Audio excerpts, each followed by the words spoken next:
Buenas noches. Vamos a dar inicio al tema del día de hoy.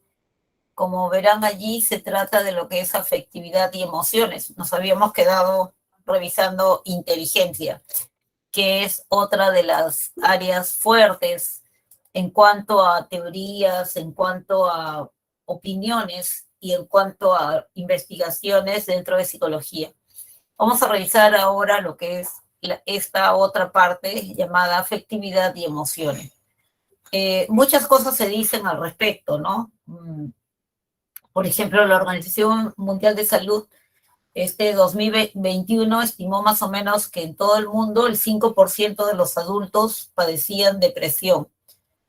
Claro, hay una situación de por medio que ha mediado, que es esto de la pandemia, pero eso ha incrementado también el índice de personas que sufren de depresión, pero depresión marcada como un trastorno que puede incidir en el rendimiento y en la forma de pensar y comportarse del ser humano. Vamos a revisar qué cosa es afectividad, qué funciones y qué componentes tienen las emociones, cuál es la base neurológica o biológica de esta, qué tiene que ver con la cognición y cuáles son las diferentes clases de emociones que existen, ¿no? Así como qué tiene que ver la afectividad con el bienestar personal. Empecemos entonces revisando el concepto mismo, ¿no? Cuando hablamos de afectividad, hablamos de un conjunto de reacciones, o sea, no estamos hablando de una reacción, sino estamos hablando de un grupo de reacciones que se dan en el organismo, en el comportamiento, en los sentimientos en sí, ¿no? Y este conjunto de reacciones tienen una polaridad. Pueden ser agradables o desagradables, o sea, fluctúa entre esos dos polos. Ese conjunto de reacciones pueden ser agradables o desagradables. Y tienen también otra característica que es la intensidad. Puede ser muy intensa o puede ser poco intensa. Entonces, estos dos criterios nos van a marcar las reacciones afectivas. Algo que fluctúa entre esos dos polos, agradable o desagradable, y entre esos dos valores, muy intenso y poco intenso. Los estados afectivos los podemos resumir o clasificar en cuatro tipos de estados afectivos. Lo que es la emoción, el sentimiento, el estado de ánimo y la pasión. Estos cuatro estados afectivos son los más comunes, los más conocidos y los que nos van a permitir estudiar la afectividad. Empecemos por la emoción. ¿A qué se le llama emoción? A una reacción así en varias áreas que aparece repentinamente, o sea, aparece de pronto. Tiene un factor causal, sí, pero tiene también una aparición brusca dentro del individuo. Es muy intensa y tiene corta duración. Entonces esas características son importantes para identificar una emoción. Es repentina, aparece de pronto, es intensa y tiene corta duración. Dentro del conjunto de reacciones que provocan las emociones, se encuentran reacciones de tipo fisiológico, o sea, alteraciones en el normal funcionamiento del organismo. Entonces, uno de esos tipos de estados afectivos son las emociones, repentinas, intensas, corta duración y que provocan reacciones en el organismo, alteraciones en el funcionamiento normal del organismo. Otro tipo de estados afectivos son los sentimientos. Los sentimientos, a diferencia de la reacción afectiva anterior, es más estable, más duradera para el individuo. Es poco intensa, o sea, no es tan intensa y permanece en el ser durante más tiempo. Allí lo que prima, o sea, lo que tiene más relevancia es el componente subjetivo. Sabemos que lo subjetivo se refiere al pensamiento y al sentimiento, algo que no lo puede ver nadie más que tú, tus pensamientos y tus sentimientos. Entonces, los sentimientos tienen que ver con ese componente subjetivo, personal. Ese componente personal es es poco intenso y muy duradero. Ahí tenemos pues el amor, el cariño, ¿no? La melancolía, son reacciones afectivas más duraderas, no son muy intensas, a veces como que uno vive con ellas, no son muy intensas, pero sí permanecen y subyacen a todas nuestras acciones. ¿Por qué está movida? ¿Por qué está causada? ¿Con qué está relacionada? Con los componentes subjetivos del individuo. Esto es, sus pensamientos o sus sentimientos en sí, ¿no? Respecto al estado de ánimo, podríamos decir que el estado de ánimo no tiene un factor causal definido, o sea, no es claro qué cosa es lo que provoca un estado de ánimo. Tendría relación con la percepción interna, o sea, con lo que el sujeto ha interpretado, con lo que el sujeto ha visto, ha reflexionado, con eso tendría alguna relación, pero no hay un factor causal directo. Es poco intenso también, es duradero, medianamente duradero, y es muy frágil a la interferencia o a la afección externa. Tú te puedes levantar de muy buen estado de ánimo, estás feliz, estás contento, optimista, de pronto sucede algo, te dicen algo, pasa algo y plop, te cambió el estado de ánimo. Entonces, o puede ser al revés, te levantaste así, sin ánimo, desmotivado, medio tristón, medio tristona, de repente te encuentras con alguien o alguna persona te dice algo y ¡pum!, cambió tu estado de ánimo, ¿no? Así es algo muy sencillo, entonces es muy susceptible a la afección externa. Ese es el estado de ánimo. La pasión es como si fuera una emoción duradera. Esto es intensa, provoca reacciones fisiológicas también y tiene larga duración. Eso esa es una característica importante de tener en cuenta, porque dado a que tiene larga duración y que es intensa, podría causar daños en el organismo del individuo, ¿no? Es una alteración en el funcionamiento del organismo durante mucho tiempo.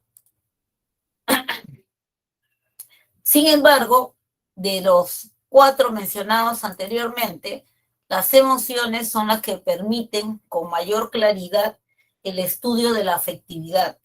Y esto por el hecho de que la emoción, al ser muy intensa, deja entrever con más claridad los componentes y las funciones que cumple. Entonces, como representante de los estados afectivos, vamos a estudiar y vamos a continuar revisando lo que son las emociones, ¿ya? Como una muestra, como una representación de lo que es la afectividad. ¿Qué funciones cumplen las emociones en la vida del individuo? Básicamente, se ha podido identificar 3 funciones que cumplen las emociones. En primer lugar, nos prepara para la acción. Esto es, gracias a una emoción, tú te preparas para actuar en una situación determinada. Te predispone a actuar. Algo te da miedo, te asusta, entonces todo tu organismo se altera, empieza a funcionar de manera diferente, ¿no? De tal manera que te prepara para una posible reacción que tú pudieras tener. De ahí tenemos lo que es, por ejemplo, la respuesta de emergencia, ¿no? En la respuesta de emergencia sabemos que ante un peligro, el sujeto como reacción emocional tiene el miedo, pero paralelamente el cerebro mandó a avisar al hipotálamo que está ante un peligro y el hipotálamo activó el sistema nervioso simpático. De ahí las reacciones fisiológicas que se pueden ver durante una emoción. Corazón empieza a latir más rápido y más fuerte, el hígado empieza a producir más glucosa, tus pupilas se dilatan, te hiperventilas, etcétera, etcétera. Nos prepara para una acción. En segundo lugar, las emociones también son útiles, digámoslo así, porque le van a dar forma a un comportamiento futuro. Después que experimentaste una emoción ante una situación determinada, la próxima vez que te enfrentes a ese tipo de situación, tú vas a tener un comportamiento que de alguna manera va a haber estado moldeado por la reacción emocional que tuviste. Si enfrentarte a una situación X te produjo agrado, te produjo bienestar, te produjo placer, la siguiente vez que te enfrentes a una situación del mismo tipo, vas a ir con confianza, con agrado, con placer. Si en cambio, ante una situación R, tuviste una reacción emocional de miedo, ¿no? De miedo, de repente de dolor, etcétera, entonces en una próxima situación similar, simplemente tú te vas a alejar o vas a tomar distancia de esa situación. En ese sentido, las emociones le dan forma a tu comportamiento futuro. Y en tercer lugar, ayudan a regular lo que es la interacción social. Tú te comportas o reaccionas socialmente, interpersonalmente, con alguien de acuerdo a la emoción que experimentas. Si ves a una persona que está llorando, que le está pasando algo, tú te acercas, pero te acercas para poder darle consuelo, para poder de repente amainar un poco su tristeza, ¿no? Entonces, tu interacción social está moldeada, modulada, regulada por lo que son tus emociones. Tus emociones van a dirigir, van a darle de repente un sentido determinado a tu conducta, a tu comportamiento. Van a moldear tu comportamiento. Entonces, esas son las tres funciones principales que se han podido identificar en las emociones. ¿Qué componentes tienen las emociones? O sea, ¿cómo está compuesta una emoción? Porque dijimos que era un conjunto de reacciones. ¿Cuáles son los componentes de la emoción? Básicamente descubrimos tres componentes. Por un lado, lo que son los componentes subjetivos, sumamente importantes, lo que tú piensas y lo que tú sientes. Eso es lo subjetivo que tenemos, lo interno, lo propio. Por ejemplo, un pensamiento, ¿no? No voy a poder hacer bien el examen, no voy a poder enfrentar esa situación. No, entonces, el pensamiento que surge es el componente subjetivo. Un componente conductual que tiene que ver con lo que haces. Te quedas en tu casa, no vas o de repente reaccionas, no sé, agresivamente ante algo. ¿Cuál es el comportamiento que tú exhibes ante una emoción determinada?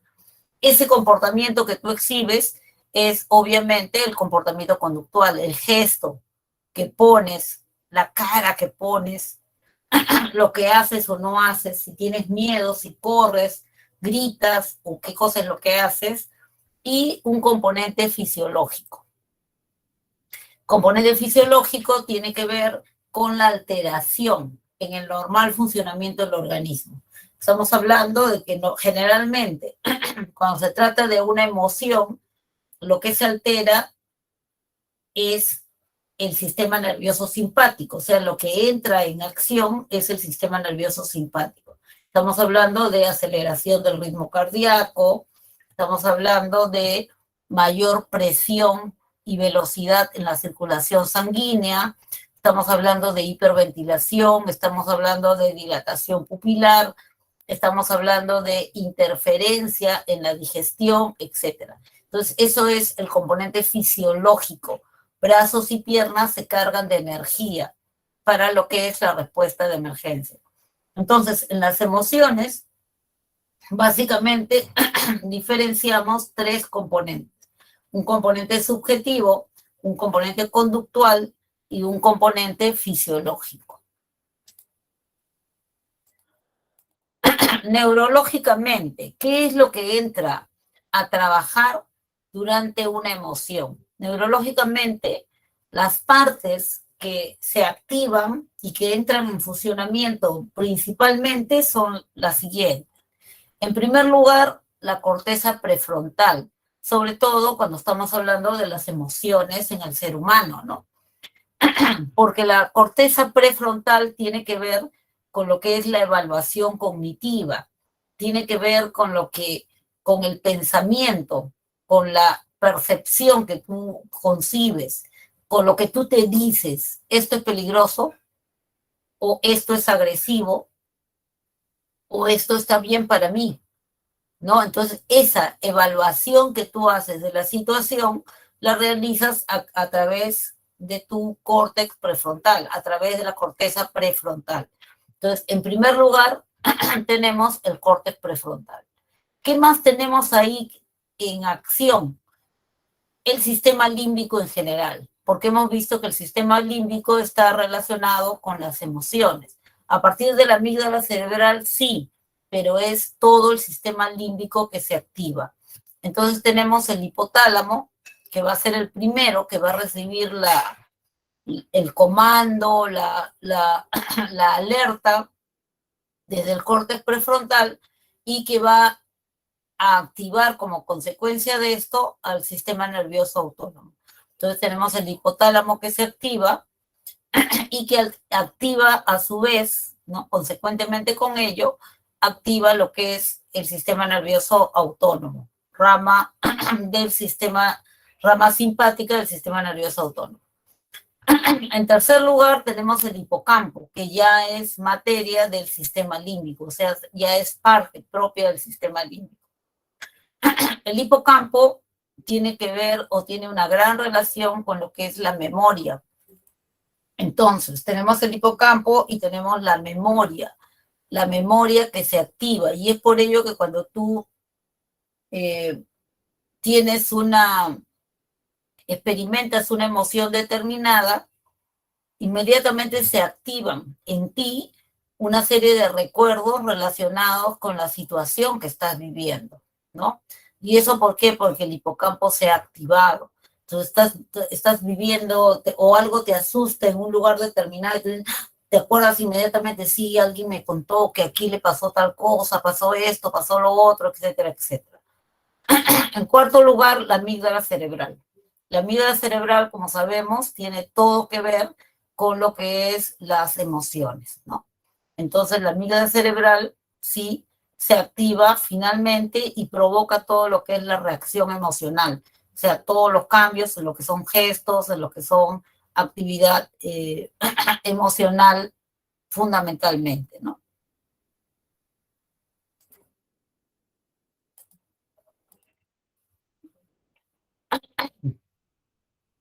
¿Qué cosa dicen las teorías cognitivas respecto a la emoción?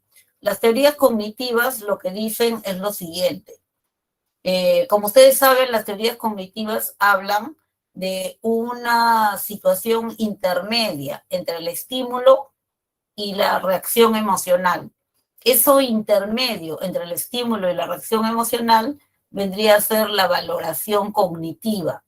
La valoración cognitiva se está refiriendo a un pensamiento valorativo, a una valoración que una persona hace sobre la situación que está acaeciendo, que está enfrentando. Entonces, un ratito, me van a disculpar un ratito, ya, tengo que atender una emergencia, no me va a demorar ni dos.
Ya regresé, mil disculpas, una emergencia que, bueno, ya, cosas que pasan. Entonces decíamos, ¿no? La escuela cognitiva lo que nos dice es de que la emoción, o en todo caso, todos los procesos cognitivos sirven de intermedio, sirven de intermediario entre lo que es el estímulo y lo que es la respuesta. En este caso, la respuesta es una emoción. Entonces, el pensamiento, en este caso, que viene a ser el proceso cognitivo, es el que va a estar en medio entre el estímulo y la reacción emocional. Al respecto, hay dos teorías que les están presentando. Por un lado, tenemos la teoría de Stanley Chester. Stanley Chester lo que nos dice es, hay una doble valoración que se produce. Esta doble valoración es valoración o pensamientos valorativos hacia dos características, ¿ya? Por un lado, se valora la reacción fisiológica. Esto es, el sujeto ante una situación X, vamos a pensar, por ejemplo, un perro rabioso, un perro ladrando y con la saliva en la boca, ante ese tipo de estímulo, Stanley Chester lo que te dice es, el sujeto va a hacer, en primer lugar, una valoración de su reacción fisiológica. Entonces lo que va a decir es, mi corazón está latiendo fuerte, ¿no? Estoy transpirando, estoy temblando, ¿ya? Y paralelo a eso, va a ser también una valoración de la situación. Entonces va a ser esta doble valoración. Por un lado va a decir, mi corazón está latiendo fuerte, esta es una situación peligrosa. Ahí está la doble valoración y entonces se asusta, ¿ya? Para Stanley Chester, ese es el mecanismo. El sujeto realiza una doble valoración, valora sus reacciones emocionales y paralelamente, casi simultáneamente, valora también la situación. Entonces, la situación es peligrosa, hay un perro rabioso en la puerta y mi corazón está a punto de salirse de mi pecho, ¿no? Entonces le da miedo. Richard Lazarus presenta también una teoría que es también considerada una teoría cognitiva. Esa es una teoría de repente un poquito diferente. También nos habla de una doble valoración que el sujeto realiza, una doble valoración, o sea, una valoración de dos aspectos. Dice, en primer lugar, y por eso se le llama evaluación primaria, se evalúa la situación, coincide con Stanley Chester. Entonces dice, bueno, ahí le están poniendo el ejemplo. Tengo un examen, el examen de conducir para sacar mi brevet. Entonces dice, la situación es riesgosa. Es una situación delicada. Pueden o no pueden darme el brevete. Puedo hacerlo bien o no puedo hacerlo bien. Ya está. Primera valoración. Disculpe, no está compartiendo la pantalla. No estoy compartiendo la pantalla. Oh, ¿qué pasó ahí? A ver, vamos a ver otra vez. Ay, chicas. Desde la lámina pasada. Sí, desde que regresó no compartió la pantalla. Ya, entonces vamos a ver cómo se hace. ¿Ahora sí?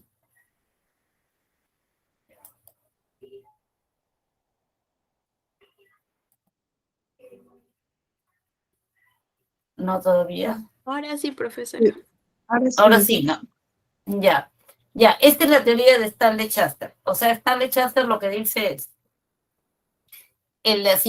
ante una situación estímulo, el sujeto realiza una doble valoración.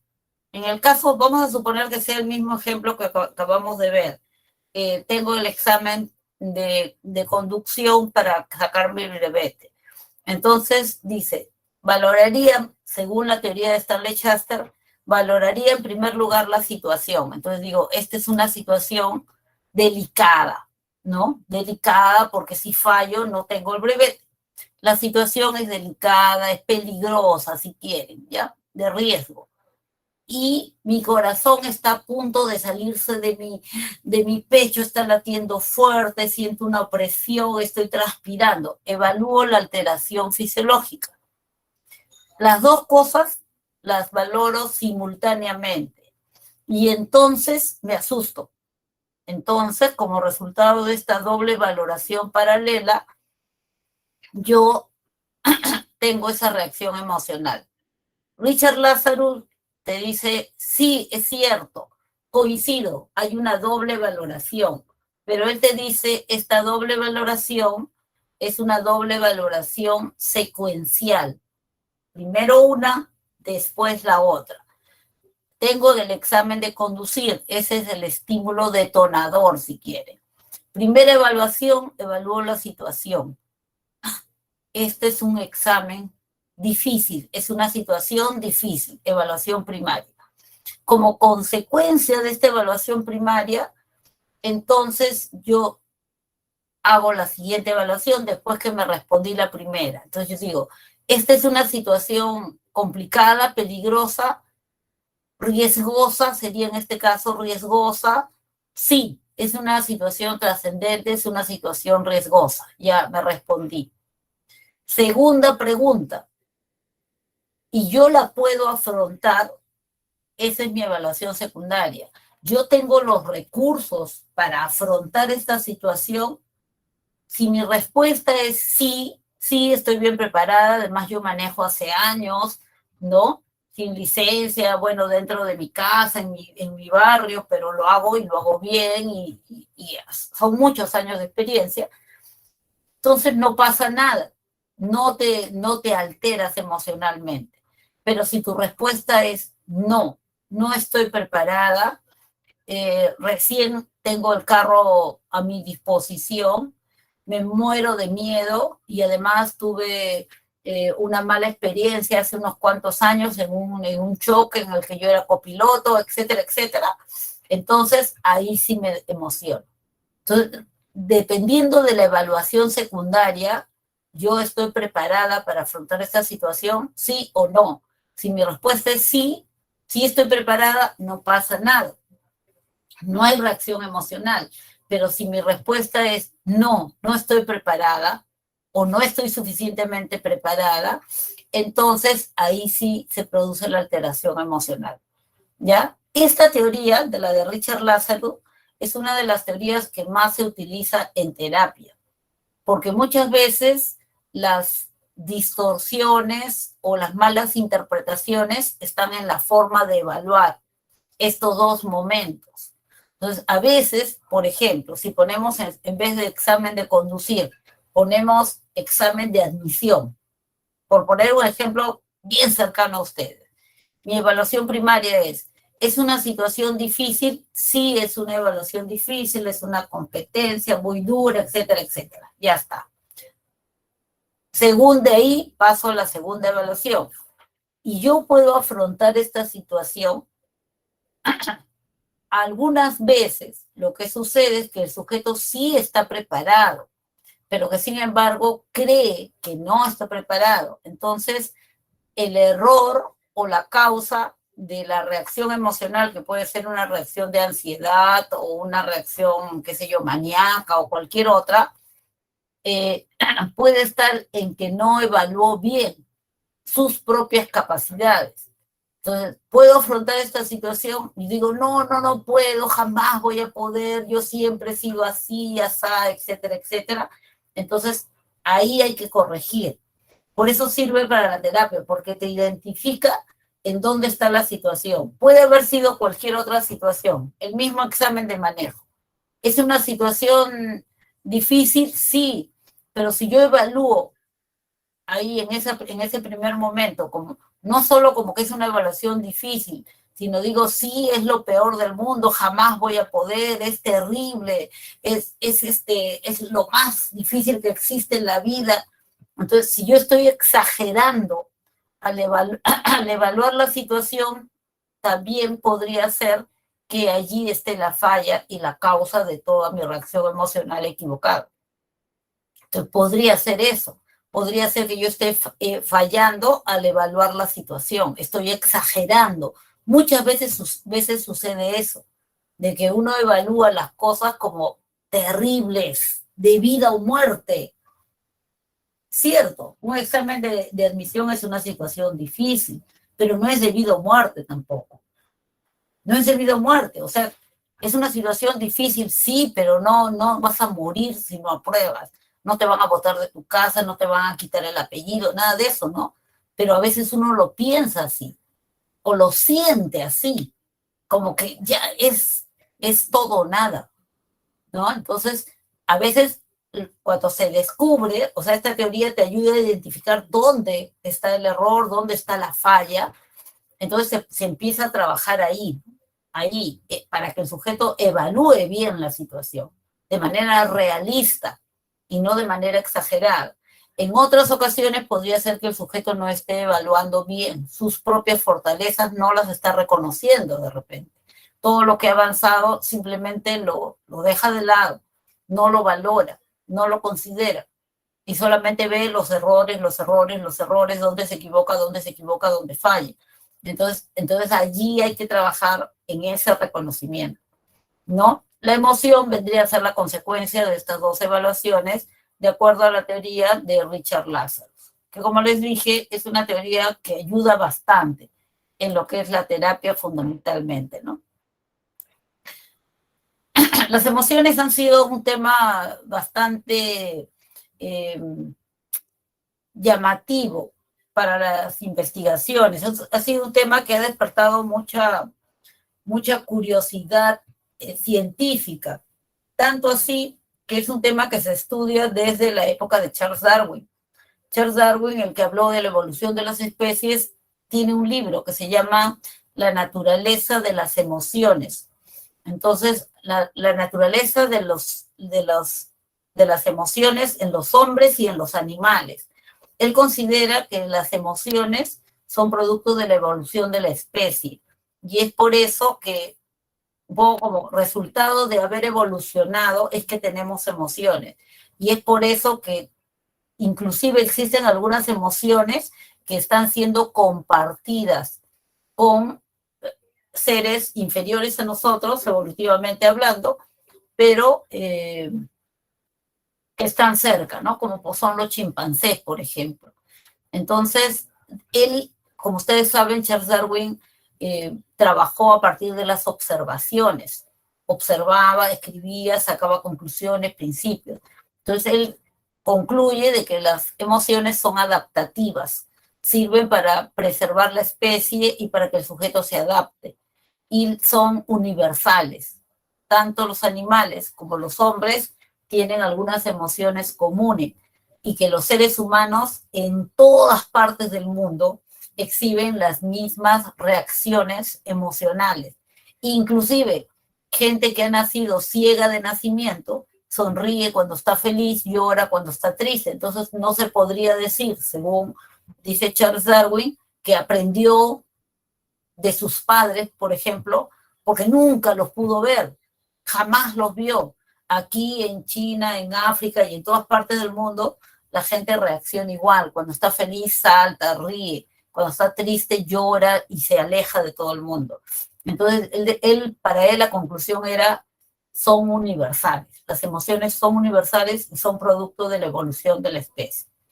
Casi 100 años después, en 1849, Paul Ekman realiza una investigación transcultural, o sea, una investigación que atraviesa culturas, al mismo tiempo en diferentes continentes.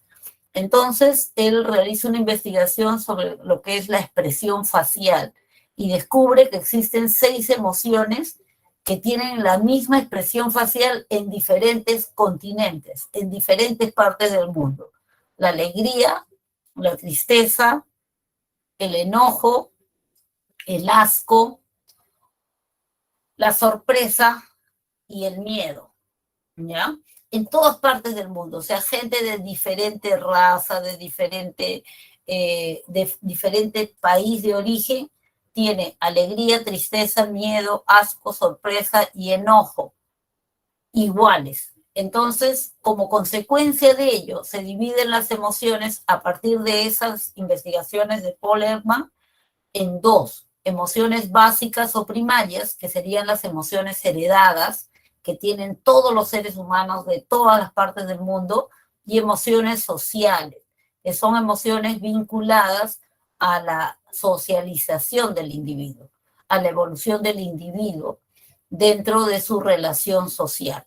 Las emociones básicas, pues, son innatas, nacemos con eso, son universales para todas partes del mundo, ¿no? Y,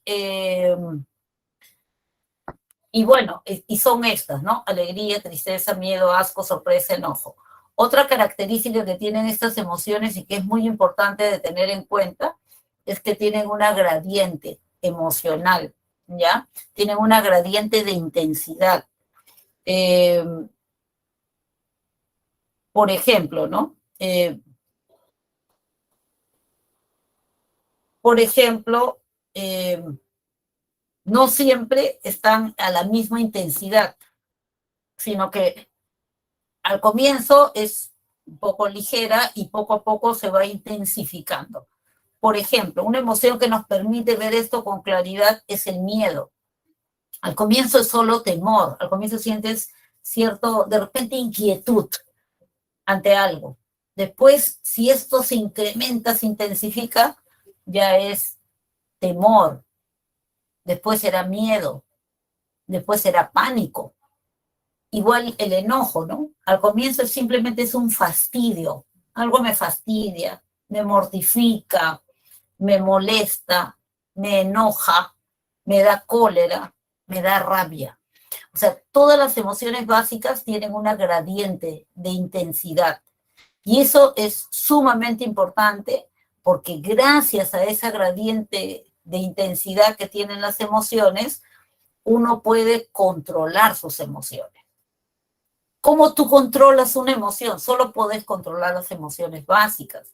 ¿Cómo las controlas? Aprendiendo a identificar cuándo empieza la emoción.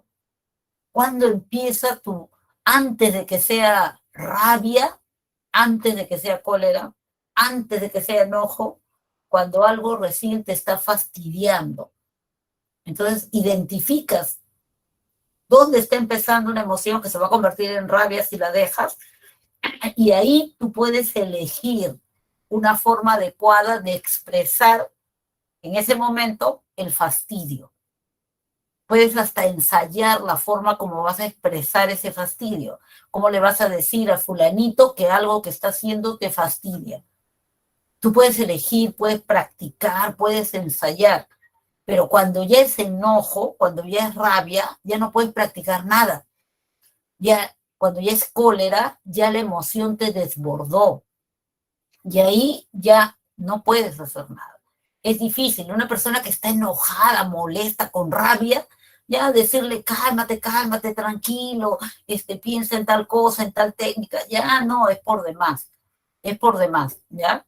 Entonces, la única forma de aprender a controlar nuestras emociones, controlar significa elegir una forma adecuada de expresar la emoción, es aprendiendo a identificar cuando la emoción recién está empezando, ¿ya? Y eso solo sucede en las emociones básicas. Las otras emociones son las llamadas emociones sociales. Las emociones sociales, algunos le dicen emociones secundarias, también se aprendieron en el proceso de socialización.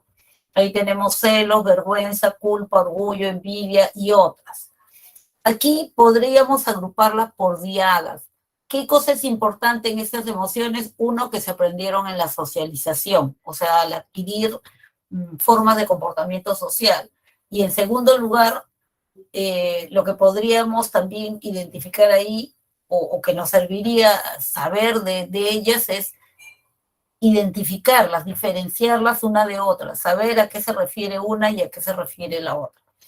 Por ejemplo, ahí podemos armar diadas, ¿no? Podemos armar, por ejemplo, celos con envidia. ¿En qué se parecen los celos con la envidia? Bueno, los celos con la envidia se parecen en que ambas surgen a partir de lo que es una comparación. O sea, tú te comparas con alguien. El caso de los celos.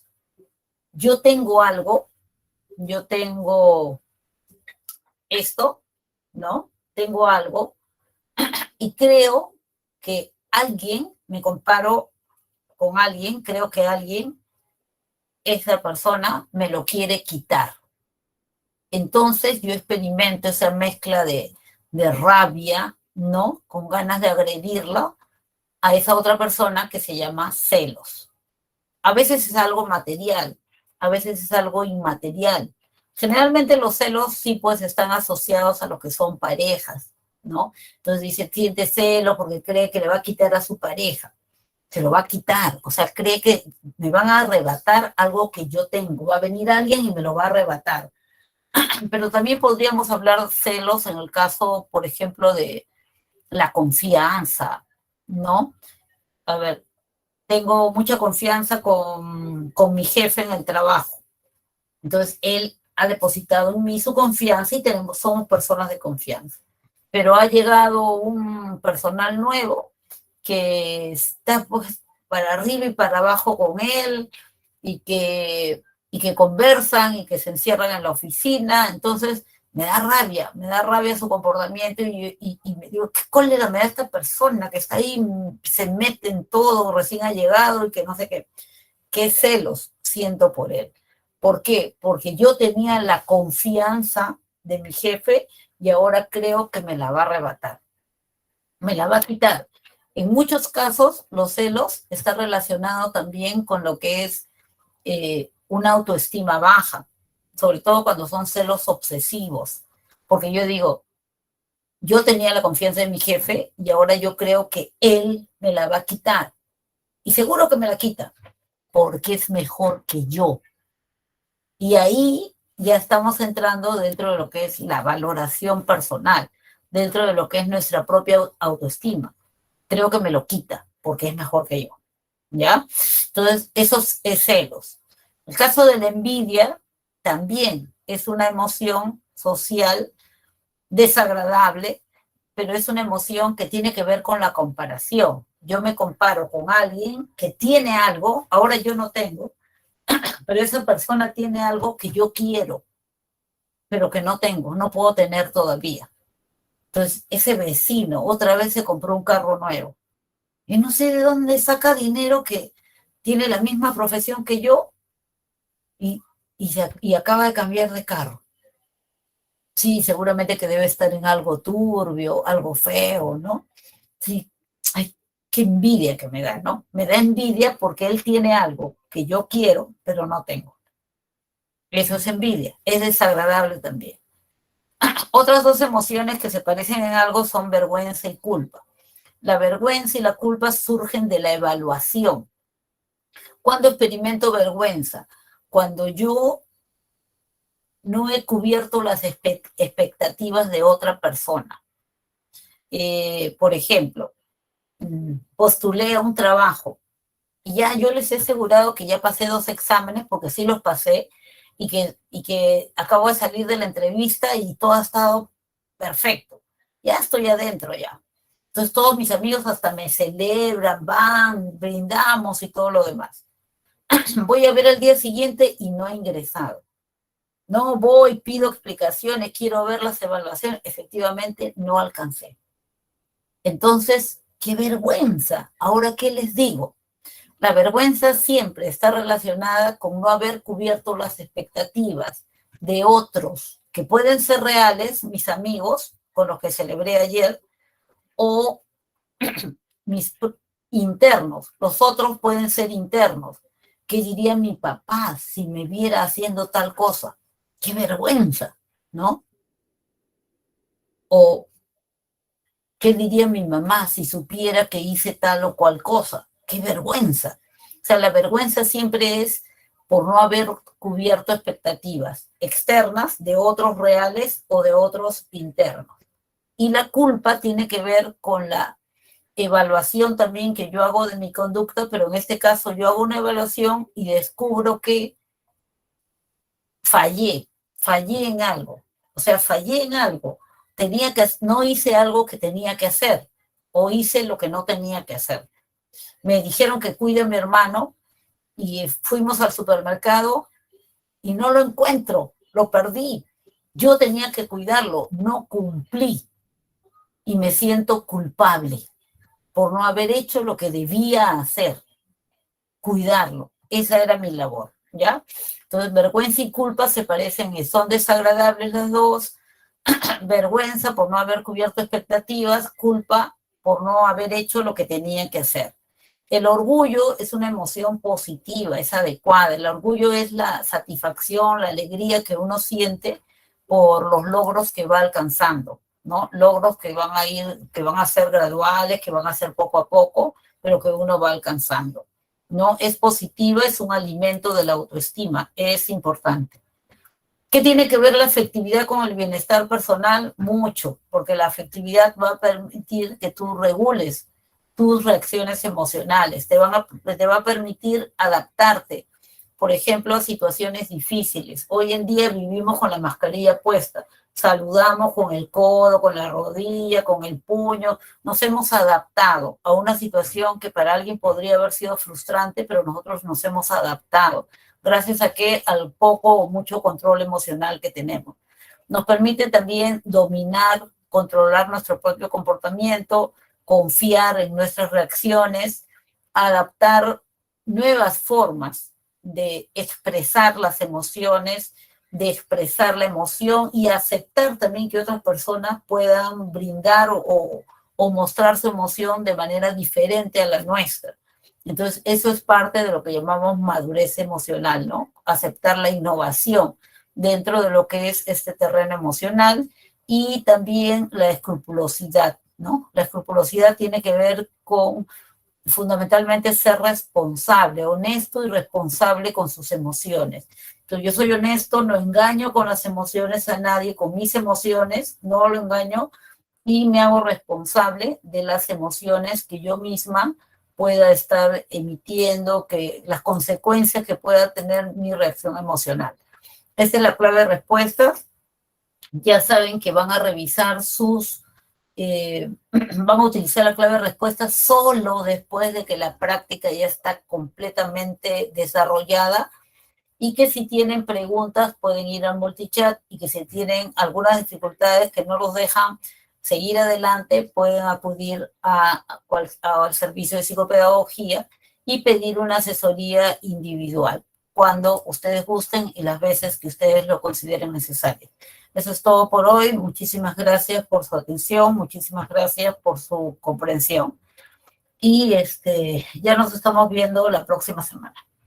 Muchas gracias y hasta la próxima.